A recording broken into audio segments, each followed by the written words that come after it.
Class 9-এর প্রথম chapter গ্রহরূপে পৃথিবী।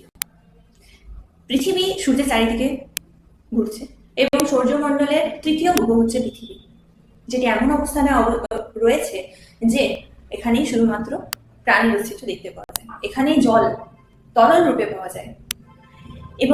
এবং এই পৃথিবীর যে গঠন সেটা আমরা আজ জানি যে জিওয়েড শেপ, মানে মোটামুটি ভাবে দেখতে গেলে গোলকের মতন।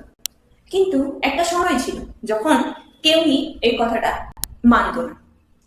তখন সবার মনে হতো যে পৃথিবী যেন সমতল। কেন? কারণ পৃথিবীর উপর যদি আমরা ছবিতে দেখি তাহলে বুঝতে পারবো যে পৃথিবী যেহেতু গোলাকার, কিন্তু আমাদের চোখ কিন্তু খুব কম অংশ পর্যন্ত দেখতে পারে, এবং সেটা আমাদের চোখে যদি আমরা দেখি তাহলে যে এক্স ওয়াই বিন্দুটা যদি খুব কম দূরত্বে হয় তাহলে সেই কম দূরত্বটা কিরকম দেখতে লাগবে? একটা সমতলের মতো।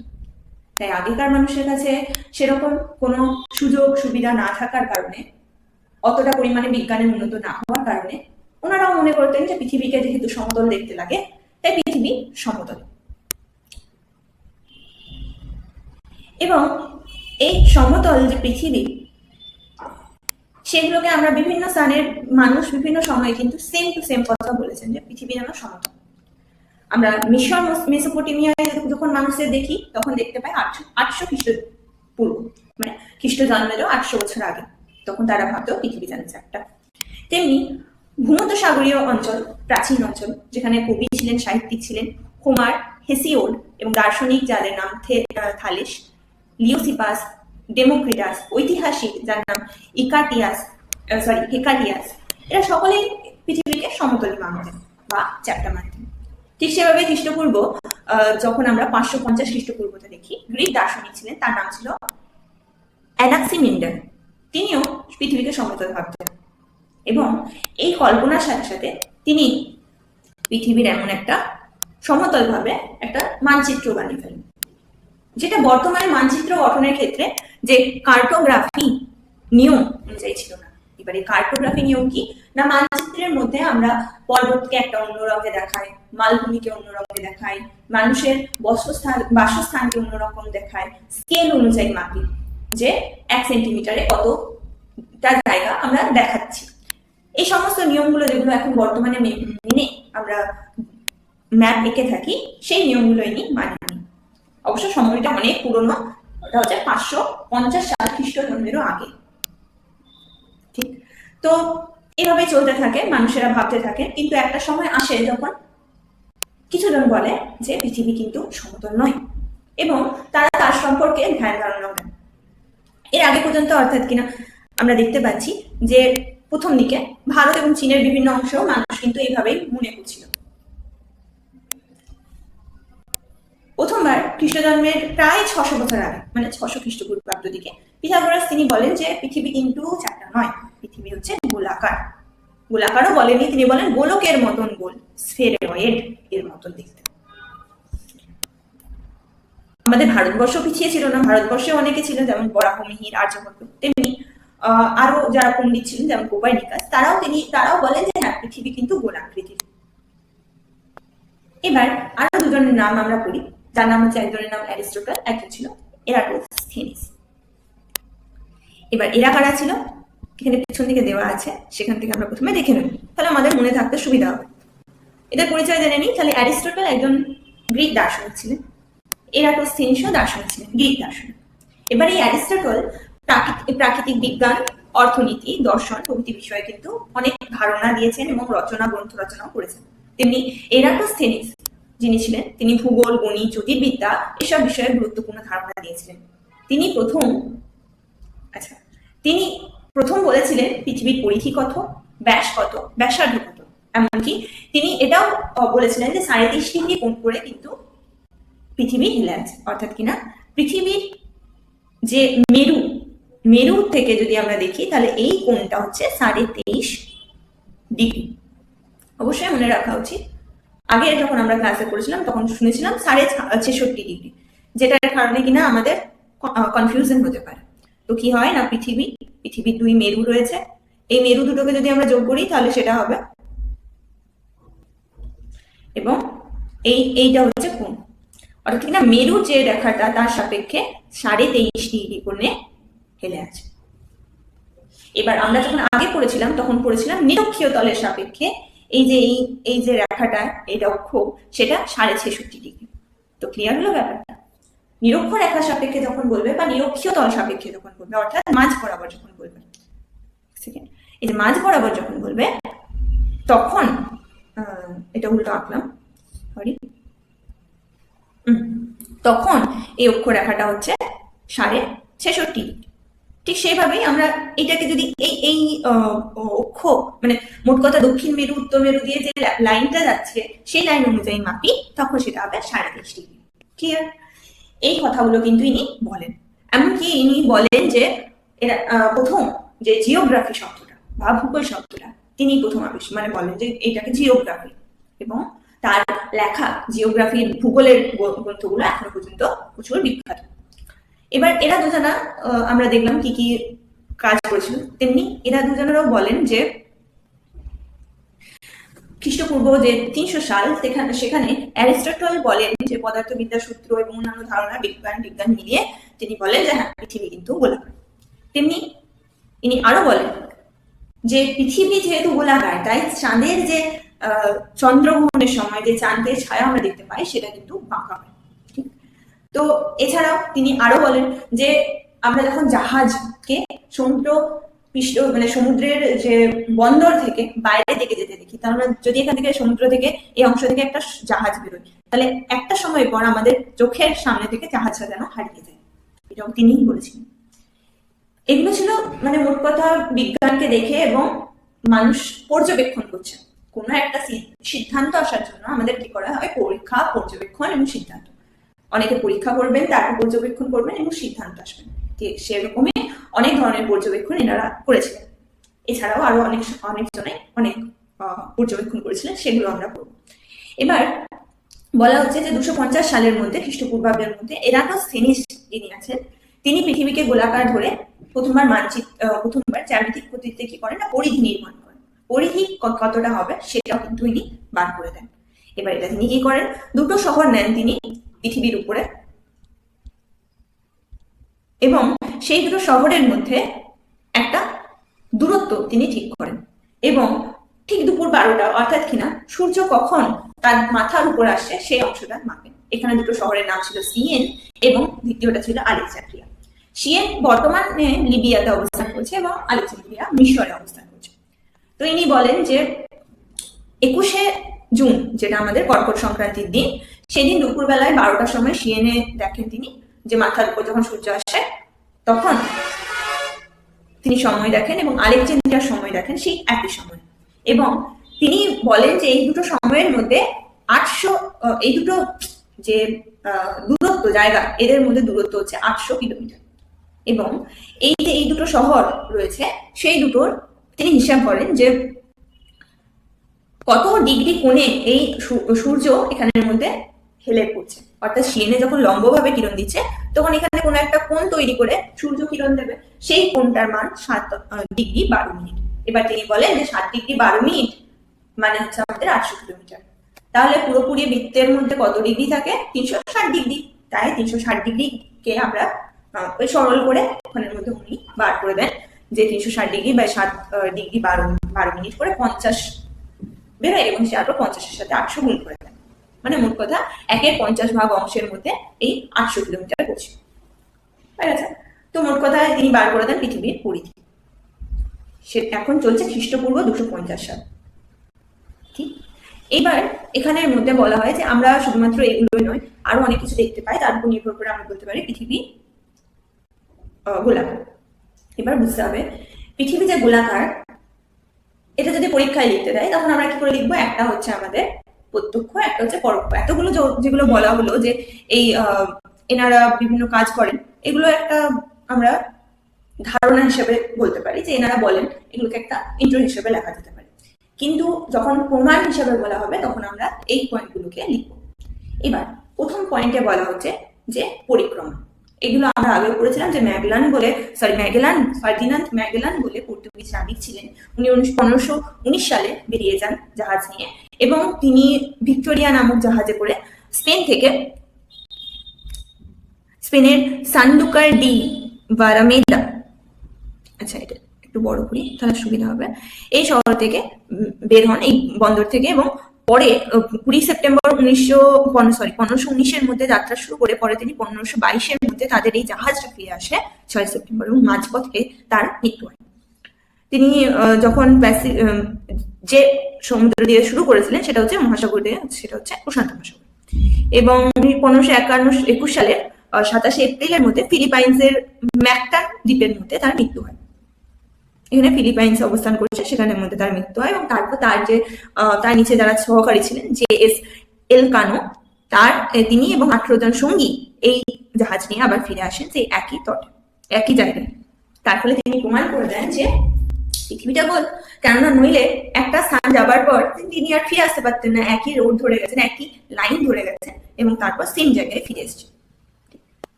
তাহলে এগুলো কি আমি ডাইরেক্ট দেখতে পাচ্ছি যে পৃথিবীটা গোল? না, এটা হচ্ছে পরোক্ষভাবে দেখা হচ্ছে। তাই যখন আমাদের বলা হবে তখন আমরা বলবো পরোক্ষভাবে আমরা যে পয়েন্টগুলো পাচ্ছি সেগুলো বলবো পরোক্ষ। প্রথম হচ্ছে পরিক্রমণ, ফার্ডিনান্ড ম্যাগেলান। ঠিক সেভাবে আমরা গোলাকার দিগন্ত রেখা দেখতে পাই। দিগন্ত রেখা হচ্ছে যদি আমরা কোনো ফাঁকা মাঠে দাঁড়াই বা সমুদ্রের ধারে দাঁড়াই, তখন যে রেখাটা দেখতে পাই, আকাশ আর মাটি যে এই রেখা বরাবর মিশছে, সেটাকে বলছি আমরা দিগন্ত রেখা। এবার এই দিগন্ত রেখা যদি আমরা দেখি তাহলে সেটা কিন্তু গোলাকারী দেখায়। এটা থেকে বোঝা যায় যে পৃথিবী কিন্তু গোলাকার। এবার বলা হচ্ছে যে আমরা যদি কোনো একটা জাহাজকে, যেমন আমাদের অ্যারিস্টটল বলেছিলেন যে একটা জাহাজ যদি একটা স্থান থেকে বেরিয়ে দূরের দিকে যায় তাহলে আমরা একটা টাইম পর সেই জাহাজটাকে আর দেখতে পাবো না। ঠিক সেইভাবে এখানে বলা হচ্ছে যদি সমুদ্র থেকে কোনো জাহাজ বন্দরের দিকে আসে তাহলে আমরা প্রথমে সব থেকে উঁচু যে পয়েন্টটা থাকবে সেই পয়েন্টটাকে প্রথমে দেখতে পাবো, তারপর আস্তে আস্তে পুরো জাহাজটাকে দেখতে পাবো, তারপর আরো বড় করে সেই জাহাজটা দেখতে পাবো। অর্থাৎ কিনা দূর থেকে যদি আমরা দেখি তাহলে বুঝতে পারবো যে উপরে যে মাস্তুল সেটা প্রথমে দেখতে পাবো এবং শেষে জাহাজটাকে দেখতে পাবো। এটা কেন হচ্ছে? কারণ পৃথিবীর এই অংশটা কি করছে না, গোটা জাহাজটাকে ঢেকে রাখছে, শুধুমাত্র মাস্তুলটাকে দেখা যাচ্ছে। এখানে ছবিতে দেখলে বোঝা যাবে যে এই জায়গার পর্যন্ত আমরা দেখতে পাচ্ছি না, অর্থাৎ কিনা শুধুমাত্র মাস্তুল দেখতে পাচ্ছি। কেন? কারণ পৃথিবীটা কিন্তু গোলাকার, এই জন্য এটা হচ্ছে। ঠিক আছে, এইবার আরেকটা বলা হচ্ছে যদি সমতল হতো তাহলে কি হতো, সূর্য অস্ত এবং সূর্য উদয় সব সময় একই সময়ে সব জায়গায় একই সময়ে হতো।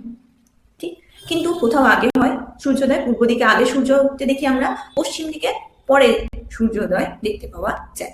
পশ্চিম দিকের রাজ্যগুলো নিয়ে নিলাম, সেখানে মোটামুটি ভাবে 1 ঘন্টা পর যদি আমরা আমাদের পশ্চিমবঙ্গ থেকে দেখি এবং গুজরাটে যদি চলে যায় তাহলে মোটামুটি ভাবে 1 থেকে 1.5 ঘন্টা পর সূর্যোদয় দেখতে পাবো। ঠিক, তো সেই সময়টা বলছে যে চেঞ্জ হয়ে যাচ্ছে। কেন হচ্ছে? কারণ এটা পৃথিবী চ্যাপ্টার নয়, পৃথিবী গোলাকার। তাই, এবং পৃথিবী কি করছে, আহ্নিক গতির জন্য অক্ষের চারিদিকে পশ্চিম থেকে পূর্ব দিকে ঘুরছে। তাই পূর্ব দিকটা কি হচ্ছে, আগে সূর্যোদয় হচ্ছে এবং পশ্চিম দিকে পরে সূর্যোদয় হচ্ছে। ঠিক, তো এটা একটা প্রমাণ। ঠিক সেভাবে বলছে চন্দ্রগ্রহণের সময় আমরা চাঁদ থেকে যখন দেখি গ্রহণ লাগছে তখন দেখি কি চাঁদের ছায়া যখন পড়ছে, পৃথিবীর ছায়া পড়ছে এটা চাঁদের উপর, সেই ছায়াটা কিরকম হয়, গোলাকার হয়। সেটা লক্ষ্য করলে আমরা বলতে পারি গোলাকার। এছাড়াও একটা পয়েন্ট বলা যেতে পারে, এখানে লেখা হয়নি, সেটা হচ্ছে যে আমরা যখন দূরবীন নিয়ে অন্যান্য গ্রহগুলোকে দেখি তখন দেখি গোলাকার, প্রত্যেকটা গ্রহ কি গোলাকার। তাহলে আমরা সেখান থেকে এটাও ধরতে পারি যে পৃথিবী তাহলে গোলাকার হবে, সূর্য, চাঁদ, অন্যান্য গ্রহ সবই গোলাকার, তাই এটা হবে। এবার আরেকজন ছিলেন, তার নাম ছিল অ্যালফ্রেড রাসেল ওয়ালেস। ইনি কি করেন, বেডফোর্ড রোড যে খাল আছে ইংল্যান্ডে, সেই খালের উপর একটা পরীক্ষা করেন 1870 সালে। উনি কি করেন, 3 মাইল দূরে দূরে সমান 3টে খুঁটি, এই যে 1, 2, 3টে খুঁটি রেখে দেন, এবং কি করেন, দূরবীন দিয়ে মাঝের খুঁটিটা যখন উনি দেখেন, যখন দূরবীন দিয়ে দেখছেন তখন দেখছেন মাঝে যে খুঁটিটা সেটা একটু উঁচু দেখাচ্ছে। অবশ্যই, কারণ কি পৃথিবী গোল, তাই এটা উঁচু দেখাবে, আর বাকি দুটো নিচুতে দেখতে পাওয়া যাচ্ছে। তাই পৃথিবী গোলাকার বলে এটা সম্ভব হচ্ছে। এটা ছিল বেডফোর্ড লেভেল পরীক্ষা। এছাড়া বলা হচ্ছে যে পৃথিবীর যদি আমরা কোনো একটা পাম্প লাইন বা উলন দড়িতে ঝুলিয়ে দিলে কি হচ্ছে না, প্রত্যেকটা জিনিস কেন্দ্রের দিকে যাচ্ছে। ঠিক, কেন? কারণ এখানে পৃথিবীর আমরা জানি মাধ্যাকর্ষণ বলো, অভিকর্ষজ বলো, কি হয়, কেন্দ্রের দিকে যায়। ঠিক, তো এখানে কেন্দ্রকে যেহেতু নির্দেশ করছে তাই পৃথিবী এটা প্রমাণ করছে যে পৃথিবী কিন্তু গোলাকার। যদি চ্যাপ্টা হতো তাহলে এক জায়গায় এরকম করছে, এক জায়গায় এইদিকে হেলে যেত, তাহলে তো কেন্দ্রটা এখানে থাকতো, একটা পয়েন্টে থাকতো। তো সেটাই বলছে যে পৃথিবীর কেন্দ্র যেহেতু গোলাকার পৃথিবীটা, তাই কিন্তু সব জায়গায় আমরা দেখতে পাবো 90 ডিগ্রিতে ঝুলে আছে। ঠিক আচ্ছা, এবার আছে প্রত্যক্ষ। আর একটা পয়েন্ট আছে, আমরা যখন এটাও লেখা নেই এখানে, আমরা যখন তারা দেখি, তো ধ্রুব তারা ওঠে আমাদের উত্তর গোলার্ধে এবং দক্ষিণ গোলার্ধে আমরা দেখতে পাচ্ছি। তারাটার নাম হচ্ছে হ্যাডলি অক্টেন। এবার যখন আমরা সরি সেকেন্ড, এটা ঠিকই তো আছে। যখন আমরা নিরক্ষরেখা থেকে দেখবো তখন সেই ধ্রুব তারাই হোক কিংবা এই হ্যাডলি অক্টেন হোক, এই সমস্ত কিছুকে আমরা কি দেখতে পাবো, 0 ডিগ্রিতে দেখতে পাবো। ঠিক, কিন্তু যত আমরা মেরুর দিকে যাবো ততই ডিগ্রিটা বাড়তে থাকবে এবং আমরা মেরুতে এই দুটোকে, যেমন ধ্রুব তারাকে উত্তর মেরুতে 90 ডিগ্রিতে দেখতে পাবো, তেমনি হ্যাডলির অক্টেনকেও 90 ডিগ্রিতে দেখতে পাবো। কিন্তু যদি পৃথিবীর সমতল হতো তাহলে এটা তো হওয়ার দরকার ছিল না। যদি আমি নিরক্ষরেখাতে 0 ডিগ্রিতে দেখতে পাই ধ্রুব তারাকে, তাহলে আমার মেরুতে 0 ডিগ্রিতে দেখতে পাওয়া উচিত ছিল, কিন্তু না, সেটা হচ্ছে না। তার কারণে বলা হচ্ছে যে পৃথিবী যেহেতু গোলাকার, তাই কিন্তু এই ঘটনাটা ঘটছে। ওকে, আচ্ছা, এই কটা আমরা বলতে পারি, এই কটা বললেই হবে যে এগুলো ছিল আমাদের পরোক্ষ।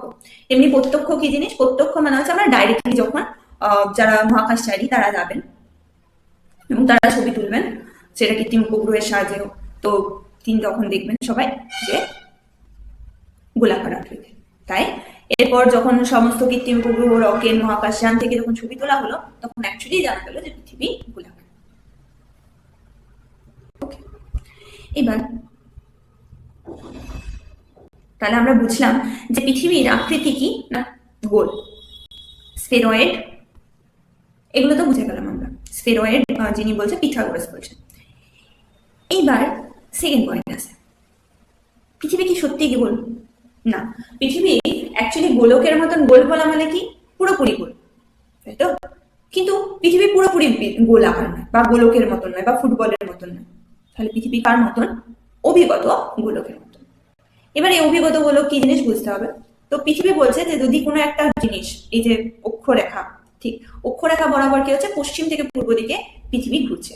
এবার যখন আমরা দুজন আগের ক্লাসে যখন পড়ছিলাম তখন দেখেছিলাম যে দুজন হাত ধরে দুই বাচ্চা মেয়ে ঘুরছিল এবং তার ফলে কি হচ্ছিল, যেন মনে হচ্ছিল যেন বাইরের দিকে ছিটকে যাবে, যেটাকে আমরা কেন্দ্রাতিক বল বা সেন্ট্রিফিউগাল ফোর্স বলে থাকি।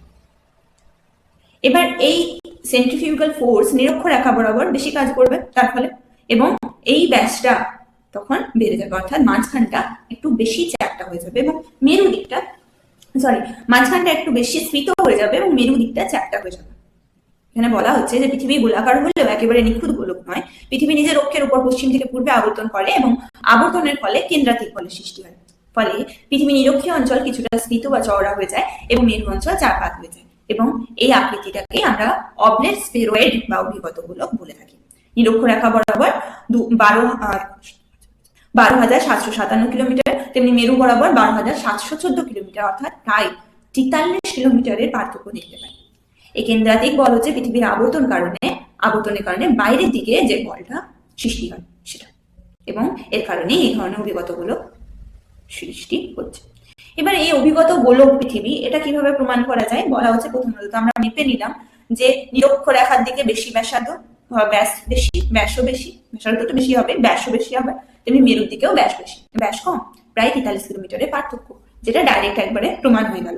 কিন্তু এছাড়া কি করে দেখা যাবে? বলছে যে আমরা যখন মাধ্যাকর্ষণ পড়ি তখন কি পড়ি, যে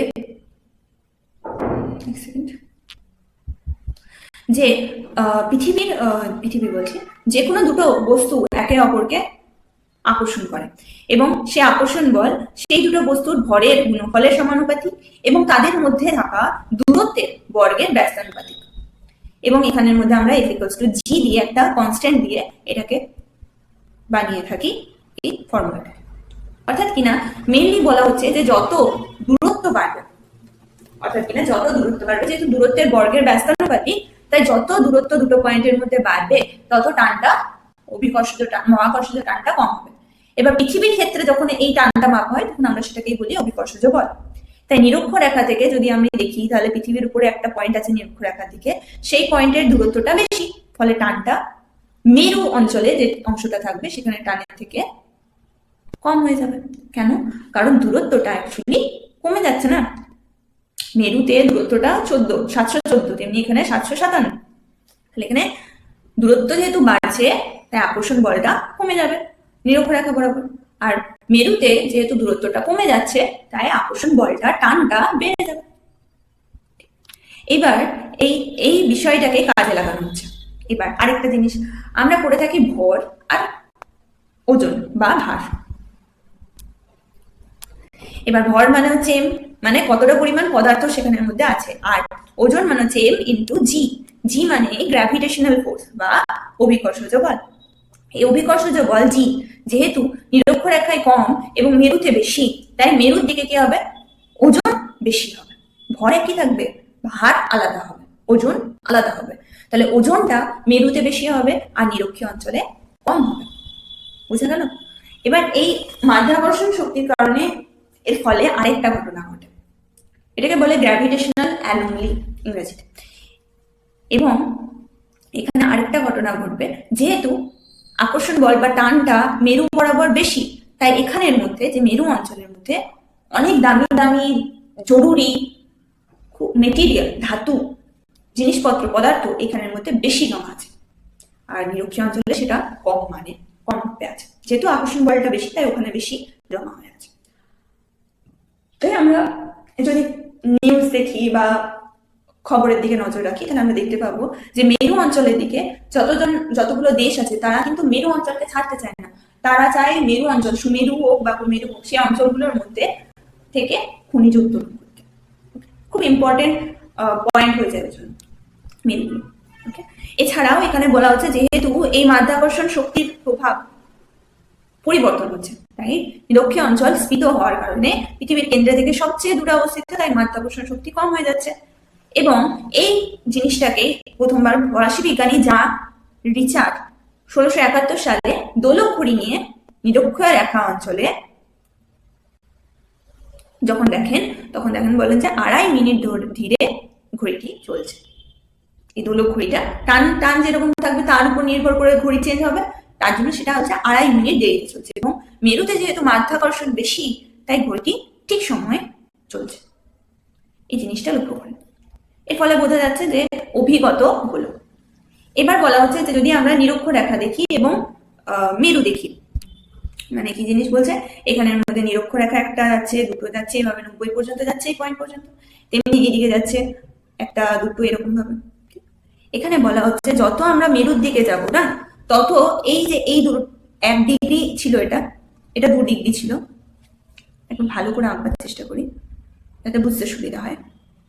এটা আমি ধরে নিচ্ছি 1 ডিগ্রি ছিল, এটা হচ্ছে 2 ডিগ্রি। ঠিক আছে, আমি মাপা দেখাবার জন্য বড় করে আঁকলাম। এটা 1 ডিগ্রি, এটা 2 ডিগ্রি। বলা হচ্ছে যে যত আমরা মেরুর দিকে যাব তত এই যে এই দুটো লাইনের মধ্যে যে গ্যাপটা সেটা বাড়তে থাকবে। যেমন 0 ডিগ্রি থেকে 1 ডিগ্রির মধ্যে এই দূরত্বটা কম ছিল এবং 1 থেকে 2 ডিগ্রির মধ্যে এই দূরত্বটা বেশি হয়ে যাবে। এখানে সেটাই বলা হচ্ছে যে যত পৃথিবীর আকৃতি যেহেতু অভিগত গুলো, নিরক্ষরেখা থেকে যতই মেরুর দিকে যাওয়া যাবে তত 1 ডিগ্রি অক্ষাংশের রৈখিক দূরত্ব ক্রমশ বাড়তে থাকবে। প্রত্যেক 1 ডিগ্রি যাওয়ার সাথে সাথে দূরত্বটা বাড়তে থাকবে। ঠিক একই কারণে বলা হয় যে যদি আমরা বলছিলাম না যে যদি আমরা নিরক্ষরেখা থেকে দেখি, এখান থেকে যদি দেখি যে 0 ডিগ্রিতে যখন আমরা ধ্রুবতারাকে দেখতে পাচ্ছি, এখানে দেখতে পাচ্ছি 90 ডিগ্রিতে। ঠিক, তো এবার যখন আমরা এদিকে এগোতে থাকবো তখন আমাদের হিসেব মতন 1 ডিগ্রিতে 1 ডিগ্রি কোণে দেখা উচিত ছিল, কিন্তু না, এরপরে যখন মানে একটা নির্দিষ্ট দূরত্ব পর এই 1 ডিগ্রি কোণে দেখা উচিত ছিল ধ্রুবতারাকে। তাহলে সেম দূরত্বে আমাকে আরো এগিয়ে যাওয়ার পর 2 ডিগ্রিতে যাওয়া ছিল। মোট ধরে নিচ্ছি যেখানে 100 মিটার গেলে আমি নিরক্ষরেখা থেকে উত্তর দিকে 1 ডিগ্রি কোণে দেখতে পাচ্ছি। তাহলে আমার নিশ্চয়ই 200 মিটার দূরে গেলে আমাদের 2 ডিগ্রিতে দেখা উচিত ছিল। বলছে না, সেটা চেঞ্জ হয়েছে, এটা 200 মিটারে দেখতে পাওয়া যায় না, কারণ পৃথিবী অভিগত জিওয়েড শেপের মতো। এবার জিওয়েড কেন? কারণ পৃথিবীর সব থেকে হাইস্ট পয়েন্ট মাউন্ট এভারেস্ট, তেমনি সব থেকে নিচু পয়েন্ট আমরা জানি মারিয়ানা খাত। মারিয়ানা খাতের নিম্নতম পয়েন্ট হচ্ছে 10,915 মিটার। এবার আমরা কোথা থেকে মাপি? সমুদ্রপৃষ্ঠ থেকে মেপে থাকি। এই যে সমুদ্রপৃষ্ঠ থেকে বলা হচ্ছে যে এটা উচ্চতা এবং নিম্ন অংশ দেখতে পায়। এখানের মধ্যে মারিয়ানা খাতের চ্যালেঞ্জার ডেপথ হচ্ছে সব থেকে নিচু স্থান। তো এই যে সর্বোচ্চ স্থান রয়েছে, সর্বনিম্ন স্থান রয়েছে, তারপর মানুষও অনেক ধরনের ঘর বাড়ি তৈরি করছে, তারপর পাহাড় রয়েছে, পর্বত রয়েছে, মালভূমি রয়েছে, সমুদ্র রয়েছে, সমভূমি রয়েছে, সবকিছু রয়েছে। তাহলে আমরা কি করে বলতে পারি যে এটা একটা গোলকের মতন দেখতে? অ্যাকচুয়ালি পৃথিবীর মতন দেখতে, অর্থাৎ কিনা জিওয়েড যাকে বলে শেপের। এবার এখানের মধ্যে প্রথমবার জিওয়েড শব্দটি যিনি ব্যবহার করেন তার নাম ছিল জে.এফ. লিস্টিং। ওকে, আর এখানের মধ্যে বলা হচ্ছে যে 1828 সালের মধ্যে সি.এফ. গজ একাজ প্রথম পৃথিবীর আকৃতি পৃথিবীর মতন এই ধারণা দিয়েছে। এবার আমরা যাচ্ছি পরের সৌরজগৎ।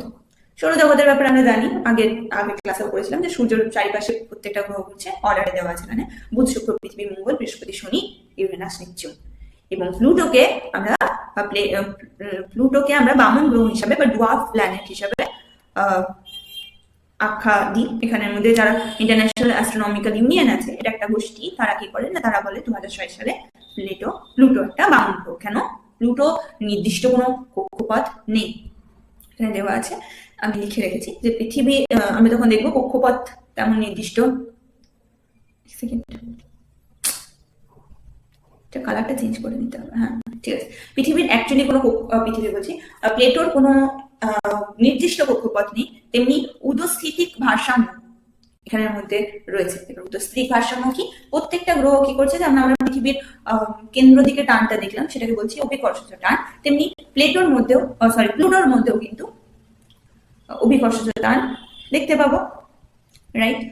এবার আরেকটা জিনিস দেখতে পাবো, সেটা হচ্ছে প্লুটোর মধ্যে অভিকর্ষজ টান কি করবে, নিচের দিকে কাজ করবে। তেমনি আমরা দেখলাম যে যেহেতু পৃথিবী ঘুরছে নিজের অক্ষের চারিদিকে, তেমনি প্লুটোও ঘুরছে, তাই এখানের মধ্যে কি তৈরি হবে? কেন্দ্রাধিক বল, মানে কেন্দ্র থেকে বাইরে যাওয়ার মতন বল। তো এই দুটো বল একে অপরের বিপরীতে সমানভাবে কাজ করায়, দুটোকে ব্যালেন্স করে দিচ্ছে, যার ফলে কি হবে, প্লুটো আর অভিগত গোলক বা এই ধরনের গোলক হবে না, একদম ডাইরেক্টলি গোলকের মতন, একদম পারফেক্ট গোলকের মতন হবে, যেটাকে বলছে উদস্থিতিক কি বলে ওটা, ভারসাম্য যেটা রয়েছে সেটা এখানে দেখতে পাওয়া যায়। এছাড়া এর যে মহাজাগতিক বস্তুকে তার যে কক্ষপথ সেখান থেকে সরিয়ে ফেলে দিতে পারে।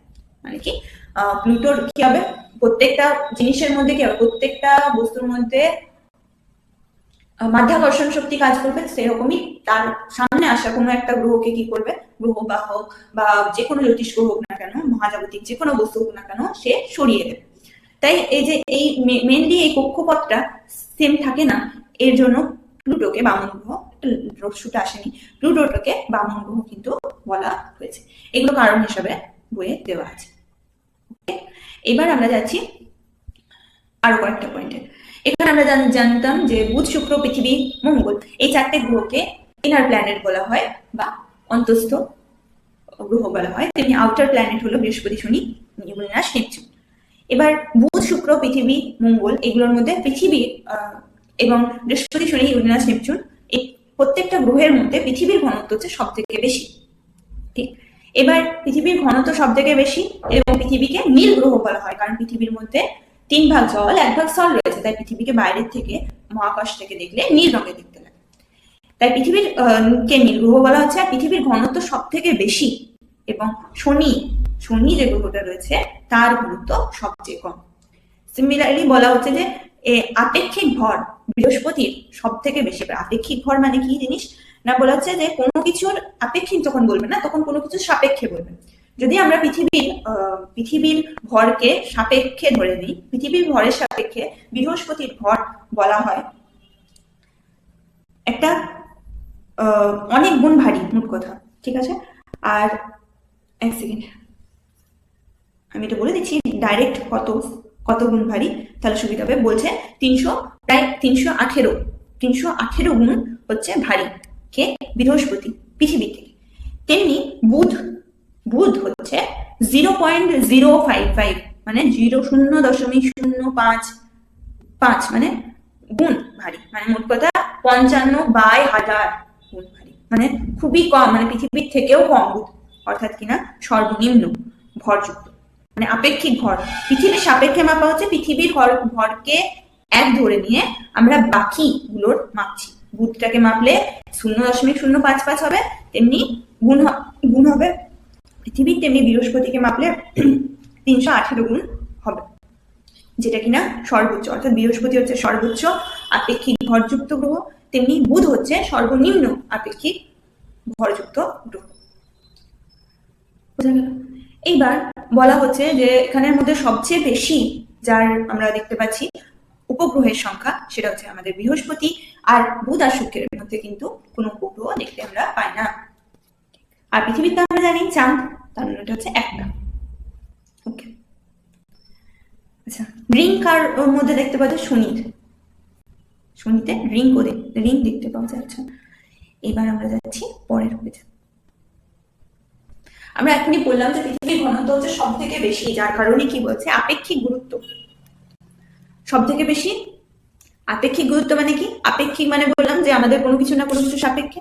বলা হচ্ছে একই আয়তনের জলের যা ঘনত্ব তার সাপেক্ষে অন্য কোনো একই আয়তনের বস্তুর ঘনত্ব সেটা যখন মাপা হবে তখন সেটাতে আমরা পাবো আপেক্ষিক গুরুত্ব। অর্থাৎ যেহেতু পৃথিবীর ঘনত্ব সব থেকে বেশি হয়ে যাচ্ছে, তাই কি হবে, এখানের মধ্যে ভূমিরূপ বা ভূত্বক আমরা দেখতে পাবো, যার উপরে মানুষেরা বসবাস করতে পারবে। তা সেই জায়গায় যদি আমরা শনি গ্রহকে দেখি, তাহলে সেই গ্রহের মধ্যে কি হচ্ছে না, ঘনত্ব সব থেকে কম রয়েছে, এবং তার ফলে এই ঘনত্ব কম থাকার ফলে কিন্তু এখানের মধ্যে ভূপৃষ্ঠ তৈরি হবে না, ভূমিরূপ থাকতে হবে। তো তার উপরে তো শিলামণ্ডল থাকলে তবে তার উপরে মানুষ থাকতে পারবে, তাই না? তো এই শিলামণ্ডল নেই তার জন্য। এবার এখানে আমাদের গ্রহের মধ্যে কি আছে? জল আছে। নীল গ্রহ বলা হয় কারণ 3 ভাগ জল 1 ভাগ স্থল, এবং মহাকাশ থেকে দেখে আমাদের গ্রহকে নীল রঙে দেখতে পাওয়া যায়। প্রায় 71% জলভাগ এখানের মধ্যে রয়েছে, তাই একে ব্লু প্ল্যানেটও বলা হয়ে থাকে। যেটি আমাদের প্রথম যে জীবনের তৈরি হয়েছিল সেটা মহাসাগরের মধ্যেই তৈরি হয়েছিল। তার জন্য প্রাণীর উপস্থিতির জন্য বায়ুমণ্ডলও খুব জরুরি। তেমনি আরেকটা হচ্ছে, এছাড়াও আমরা দেখতে পাচ্ছি বায়ুমণ্ডল অর্থাৎ কিনা যে বায়বীয় আবরণ পৃথিবীকে ঘিরে রেখেছে সেটা হচ্ছে বায়ুমণ্ডল। এবার এই বায়ুমণ্ডলের মধ্যে অক্সিজেন রয়েছে, যেটি আমাদের প্রশ্বাসের সময় আমরা নিয়ে থাকি, এবং কার্বন ডাই অক্সাইড রয়েছে, নাইট্রোজেন রয়েছে, ইত্যাদি গ্যাস রয়েছে। এছাড়া রয়েছে ওজোন স্তর, যেটি সূর্য থেকে অতিবেগুনি রশ্মিকে আটকে দেয়। এর সাথে সাথে সব থেকে ইম্পর্টেন্ট জিনিস হচ্ছে সেটা হচ্ছে উষ্ণতা। পৃথিবী থেকে সূর্যের যে দূরত্ব সেটা এমন জায়গায় অবস্থান করছে যেখানে মধ্যে 15 ডিগ্রি সেলসিয়াস হচ্ছে গড় তাপমাত্রা, যেটা বেশি ঠান্ডাও নয় আবার বেশি গরমও নয়, যেটা কিনা জীবনের জন্য ঠিক সব থেকে বেশি জরুরি একটা উষ্ণতা। জীবন তৈরি হতে পারে এরকম ধরনের উষ্ণতা, মানে খুব বেশি গরমও নয় আবার খুব বেশি ঠান্ডাও নয়। তার কারণে এখানে জীবমণ্ডল সৃষ্টি হয়েছে। এবার এই জীবমণ্ডল কোথায় সৃষ্টি হয়েছে? শিলামণ্ডল, বায়ুমণ্ডল এবং বায়ুমণ্ডল, এই তিনটে যেখানে মিলিত হবে সেখানে প্রাণীর অস্তিত্ব সৃষ্টি হবে, সেটাকে আমরা জীবমণ্ডল বলে ডেকে থাকি। এই তিনটে জিনিস যেখানে মিলিত হবে সেখানে এই তিনটে মিথস্ক্রিয়া মানে একে অপরকে হেল্প করছে, ঠিক আছে? এবং তার ফলে কি হবে, আমরা এখানে পৃথিবীর মধ্যে প্রাণ সৃষ্টি হবে। তাই পৃথিবীকে এই সমস্ত কারণে কি বলা হচ্ছে? জীবন্ত গ্রহ বলা হচ্ছে। ঠিক, এটা ছিল জীবের আবাসস্থল রূপে পৃথিবী বা পৃথিবীতে জীবন তৈরি হওয়ার মেন কারণ। এবার আমরা দেখবো যে পৃথিবীর যে নিরক্ষরেখা যে আছে মাঝের অংশটা, সেখানের মধ্যে যদি আমরা এই যে কতটা ঘুরছে অর্থাৎ কিনা পরিধি সেটা মাপি, সেটা হচ্ছে 40,075 কিলোমিটার। তেমনি মেরু অঞ্চলে সেটাই উত্তর দক্ষিণ দিকে এটা হয়ে যাবে 40,008 কিলোমিটার। এবং নিরক্ষরেখা এবং মূল মধ্য রেখা কিনা যে আমরা যদি দেখি, বা ভুল বললাম, মানে মোট কথা হচ্ছে মেরু ব্যাস দেখি এবং নিরক্ষীয় ব্যাস দেখি, সেই দুটোর মধ্যে পার্থক্য রয়েছে। তেমনি এদের ব্যাসার্ধ অর্থাৎ কিনা এই ব্যাসের অর্ধেক যদি নিই, সে তাদের মধ্যেও পার্থক্য থাকবে। এবার এই দুটোর গড় যেটা দাঁড়াচ্ছে, অর্থাৎ মেরু ব্যাসার্ধ এবং নিরক্ষীয় ব্যাসার্ধ, এদের যে গড় বেরোচ্ছে সেটা হচ্ছে 6,400 কিলোমিটার। এখানে কৃত্রিম উপগ্রহ বুঝবার জন্য প্রথমে বুঝতে হবে যে পৃথিবী, এটা যদি আমরা ধরে নিই পৃথিবী, তাহলে পৃথিবীর সমস্ত কিছুকে তার কেন্দ্রের দিকে টানছে, অর্থাৎ কিনা মাধ্যাকর্ষণ বলের কারণে বা পৃথিবীর অভিকর্ষজ বল যেটা বলা হয় পৃথিবীর ক্ষেত্রে, তো সেই বলের কারণে। এবং এখান থেকে পৃথিবীর উপর থেকে যদি এই কোনো কিছু একটা বস্তুকে পৃথিবীর বাইরে পাঠাতে হয়, তাহলে এই বলটাকে তাকে কেটে ফেলতে হবে, ঠিক? এবং তার জন্য মহাকাশে যাওয়ার জন্য বলা হয় 11.2 কিলোমিটার পার সেকেন্ড যে বেগ সেটা কিন্তু আমাদের ভূপৃষ্ঠের উপরে রাখতে হবে, তবে আমরা পৃথিবীর বাইরে যেতে পারবো। এবার এখানে কি হচ্ছে না, আমরা অ্যাকচুয়ালি দেখছি এভাবে পৃথিবী রয়েছে, ঠিক। এবার এখান থেকে আমরা এমন বেগে ছুটতে হবে, যখন 11.2 হয়নি তখন এরকম ছিল এই পয়েন্টে, ঠিক এমন হলো যে 11.2 যখন 11.2 কিলোমিটার পার সেকেন্ড গতিতে যাবে তখন এটা বাইরে চলে যাবে, এবং এটা কি করবে, পৃথিবীর গতির কারণে এবং নিজের গতির কারণে সবকিছু মিলিয়ে মোট কথা পৃথিবীকে ঘুরতে থাকবে। এগুলোকে আমরা বলে থাকি কৃত্রিম উপগ্রহ। এমনি অনেক কটা কৃত্রিম উপগ্রহ, প্রায় 24টা কৃত্রিম উপগ্রহ এরকম ভাবে পাঠিয়েছে আমাদের আমেরিকা, এবং এরা কি করে, প্রত্যেকটা জায়গা যেগুলো পৃথিবীর উপর, প্রত্যেকটা জায়গার উপর আমরা নজর রাখতে পারি, ঠিক। এবার এগুলো কি কি ইউজে লাগে সেটা আমাদের দেখতে হবে। এবার এই যে এখানের মধ্যে যেটা দিয়েছে, যে এই যে স্যাটেলাইট রয়েছে যেটাকে আমরা বলছি এই যে কৃত্রিম উপগ্রহটা, সেটা কি করবে, আমাদের এখানের মধ্যে একটা যেমন অ্যান্টেনা থাকে না, ঠিক সেরকম ভাবে নিয়ন্ত্রণ বিভাগের মধ্যে এরকম অ্যান্টেনা থাকবে, যেখানে কি হবে, সিগন্যাল গুলোকে নেবে এবং সেগুলোর সাথে ব্যবহারকারী যে হবে আমাদের ফোনের মধ্যে, আমরা যদি কোনো ইনফরমেশন চাই তাহলে সেটা স্যাটেলাইটে যাবে, এবার এখানে আসবে, আবার এখানে চলে আসবে, মানে মোট কথা ইনফরমেশন এখানের মধ্যে আমরা পেয়ে যাবো। এবার এই জিপিএস কি করে, স্পেশালি জিপিএস এরকম কৃত্রিম উপগ্রহ বিভিন্ন কারণে পাঠানো হয়, তেমনি স্পেশালি জিপিএস কি করে না, অক্ষাংশ দ্রাঘিমাংশ উচ্চতা সময় জানবার জন্য জিপিএস ব্যবহার করে থাকে। মার্কিন যুক্তরাষ্ট্রের প্রতিরক্ষা বিভাগ ইউএস ডিপার্টমেন্ট অফ ডিফেন্স এই ব্যবস্থাটি চালু করেছিল। 24টি সক্রিয় কৃত্রিম উপগ্রহের সাথে এই ব্যবস্থা চালানো হচ্ছে।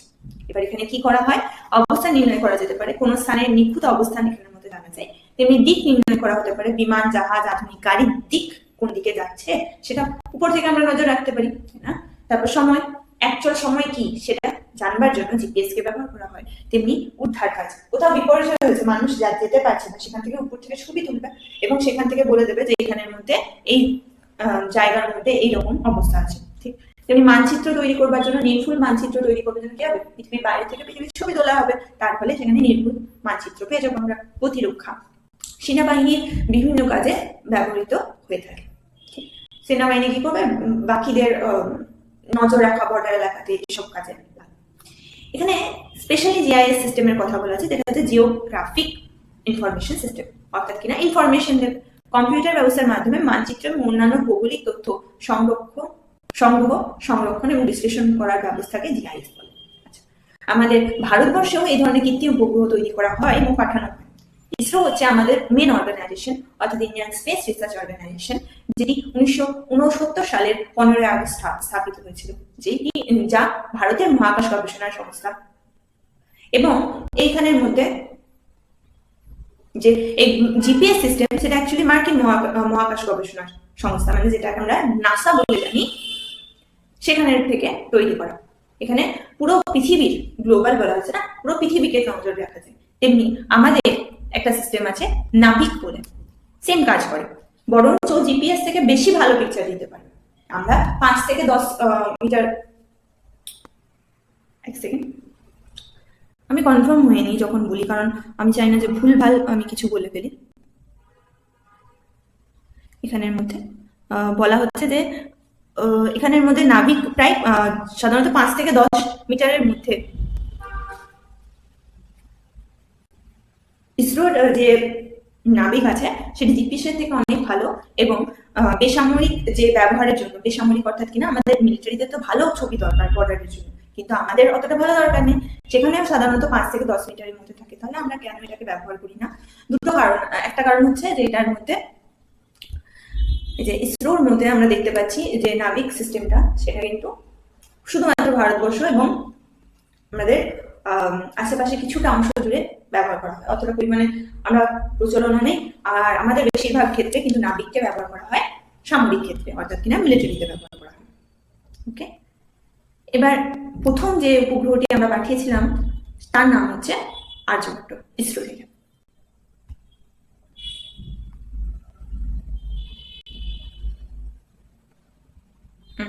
এবার এইগুলো আমি কিন্তু পুরোপুরি বলে দিছি, এগুলো আমি অ্যাড অন করেছিলাম এই পয়েন্টগুলো। তেমনি শুধুমাত্র এখানে একটা পয়েন্ট অ্যাড অন করা হয়নি এর আগে, টলেমি কার্টোগ্রাফির মাধ্যমে কিন্তু গোলাকার পৃথিবীর প্রথম মানচিত্র তিনি তৈরি করেছিলেন। টলেমি ইনি কি করেন না, নিরক্ষরেখা এবং যে মেরু রেখা, মানে মেরু থেকে রেখা, সেগুলোকে সমান সমান ভেবে নিয়ে তিনি ব্যাসকে মেরু ব্যাস হোক আর নিরক্ষীয় ব্যাস হোক, এবং তারপর তিনি গোলাকার ছড়িয়ে গেছিলেন। কার্টোগ্রাফি মানে বিভিন্ন ধরনের চিহ্ন যেগুলো এখন ব্যবহার করা হয়, সেই সমস্ত কিছু একই রকম ভাবে তিনি বানিয়েছিলেন। এছাড়া এখানের মধ্যে বলা হচ্ছে যে উত্তর মেরু যেটা রয়েছে সেটা অপেক্ষা দক্ষিণ মেরু বেশি চাপা, প্রায় 20 মিটার বেশি চাপা। ঠিক, এবার এখানের মধ্যে আরেকটা পয়েন্ট যেটা আমাদের মিস হয়েছিল সেটা হচ্ছে স্টেডিয়া। যখন আমরা আলেকজান্দ্রিয়া শহর এর ব্যাপারে পড়ছিলাম, তখন সেখানের মধ্যে যে 7 ডিগ্রি 12 মিনিটের কোণ করে এই যে এরাটোস্থেনিস যিনি ছিলেন তিনি নির্ণয় করেছিলেন পরিধি, সেখানের মধ্যে একটা নাম ছিল সেটা হচ্ছে স্টেডিয়া। সেটা 800 কিলোমিটার আমরা ধরে নিয়েছিলাম, কিন্তু তখন মিশরের মধ্যে মেনলি এই মাপটাকে মাপা হতো স্টেডিয়া এককে, অর্থাৎ কিনা এটি একটি দৈর্ঘ্য মাপার। এই যেখানের মধ্যে বলা আছে যে 800 কিলোমিটার, তেমনি সেটাকে আগে ধরা হতো 5000 স্টেডিয়া। তো এটি একটি দৈর্ঘ্য পরিমাপের জন্য একক স্টেডিয়া। এবার এখানের মধ্যে দিগন্ত রেখা আমরা বলেছিলাম যে আকাশ এবং ভূমি যেখানে মিলছে সেখানে অভিগত গোলক অর্থাৎ নিরক্ষরেখার দিকে এটি বেশি স্ফীত এবং মেরুর দিকে চ্যাপ্টা। তো এই ধরনের যে গোলক সেগুলোকে বলা হয় অভিগত গোলক। জিওডেসি হচ্ছে বিজ্ঞানের যে শাখায় পৃথিবীর পরিধি, ব্যাস, ব্যাসার্ধ, আয়তন, ক্ষেত্রফল এবং অভিকর্ষজ বল প্রভৃতি বিষয়ে আলোচনা করা হয়, সেটাকে বলে জিওডেসি। জিওয়েড হচ্ছে পৃথিবীর যে অভিগত গোলক আকৃতির মধ্যেও বলা হলেও পৃথিবীর আকৃতি কিরকম, যেহেতু উপরে অনেক উঁচু স্থান রয়েছে, নিচু স্থান রয়েছে, তাই পৃথিবী অ্যাকচুয়ালি জিওয়েড আকৃতির, অর্থাৎ পৃথিবীর মতন। জিওয়েড তল কি জানি, সর্বব্যাপী পৃথিবী একটি জলতল। সেই মানে আমরা যে সমুদ্রপৃষ্ঠ থেকে মাপি না, সেটাকেই বলছে সমুদ্র তলই হলো জিওয়েড তল, যেখান থেকে আমরা ভূপৃষ্ঠের উপরে উচ্চতা মেপে থাকি বা গভীরতা মেপে থাকি। এটা লাইন ভাষা। উদস্থৈতিক ভারসাম্য আমরা আগে পড়েছিলাম যে গ্রহের মধ্যে যে অভিকর্ষজ বল আছে এবং বাইরের দিকে যে বস্তু সমূহের যে বাইরের দিকে চাপ, যদি সেটা সমান হয়ে যায় তখন সেটাকে বলছি উদস্থৈতিক ভারসাম্য। মহাজাগতিক বস্তু হচ্ছে গ্রহের গুলির বাইরে কোনো কঠিন বস্তু সমূহ যেগুলি নিজস্ব অভিকর্ষজ বল আছে, সেগুলোকে আমরা মহাকর্ষজ বস্তু বলে থাকি। কেন্দ্রাতিক বল পৃথিবীর আবর্তনের কারণে বাইরের দিকে যাওয়ার চেষ্টা করছে যে শক্তিটি, সেটি হচ্ছে কেন্দ্রাতিক বল। এছাড়া আইএইউ আমরা পড়েছিলাম ইন্টারন্যাশনাল অ্যাস্ট্রোনমিক্যাল ইউনিয়ন, যেটা কিনা 1919 সালে আন্তর্জাতিক জ্যোতির্বিদ্যা গবেষণা সংস্থা নামে পরিচিত, তৈরি হয়েছিল 1919 সালে। বামন গ্রহ যদি আমরা বলি তাহলে আইএইউ এরা ঠিক করে, এবং এখন বর্তমানে 5টা রয়েছে। আমরা একটা বললাম যে প্লুটো।